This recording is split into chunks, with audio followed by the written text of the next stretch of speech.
My name is Peter Goetje. I'm a director of the Nordic Cochrane Center in Copenhagen and professor of research design and analysis at the University of Copenhagen. 2 years ago, I found out that our prescription drugs are the third leading cause of death after heart disease and cancer. Our drugs kill around 200,000 people in America every year, and half of these people die while they do what their doctors told them. So they die because of the side effects. The other half die because of errors. And it's often the doctors that make the errors, because any drug may come with 20, 30 or 40 warnings, contraindications, precautions and so on. No doctor in the world knows about all this. So they give patients drugs that they should not have given them, that interact dangerously with other drugs or food items or so on. And then the patients die. That's the other half.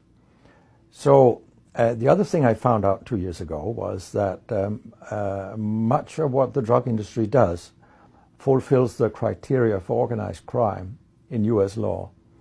And they behave in many ways like the mafia does. They corrupt everyone they can corrupt. They have bought every type of person, even including ministers of health in some countries. So there is a huge amount of corruption. In my country, for example, Denmark, we are regarded as having very little corruption. But yet we have thousands of doctors on industry payroll, although we are just 20,000 doctors. So this is an effective kind of corruption. The drug industry buys the professors first, then chiefs of department, then other chief physicians and so on. They don't buy junior doctors. So when several thousands are on industry payroll, it's really, really bad.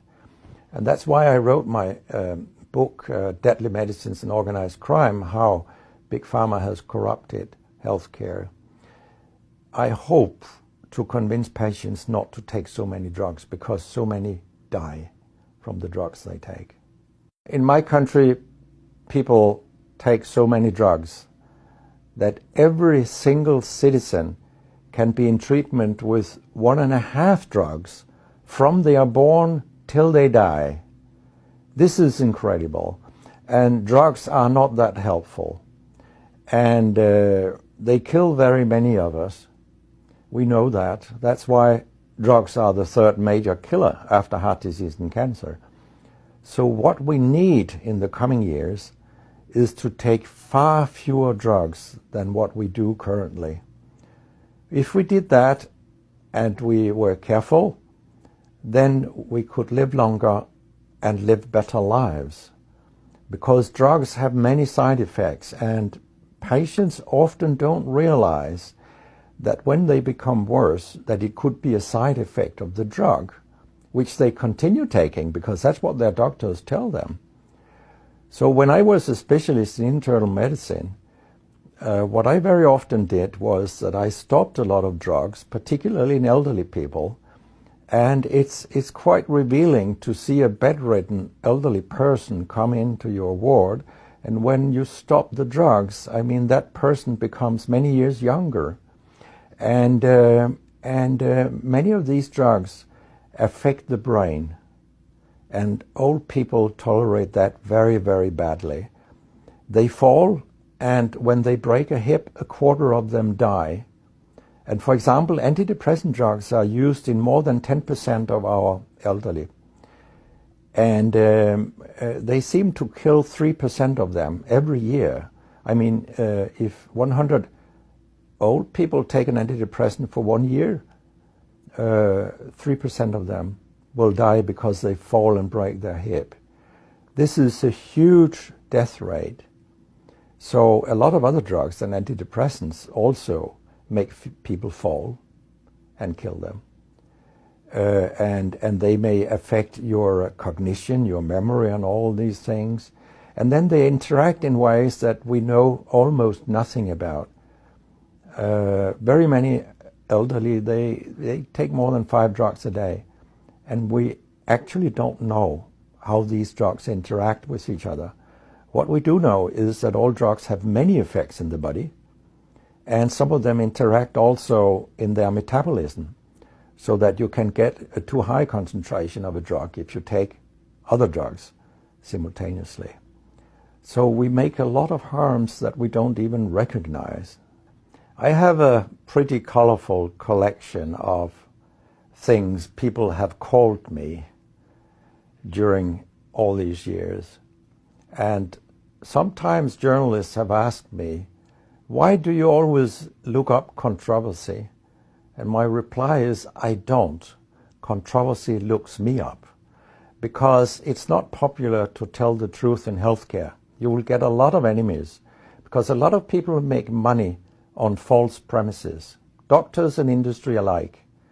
And our drug regulators and our politicians, they are on board on this wagon.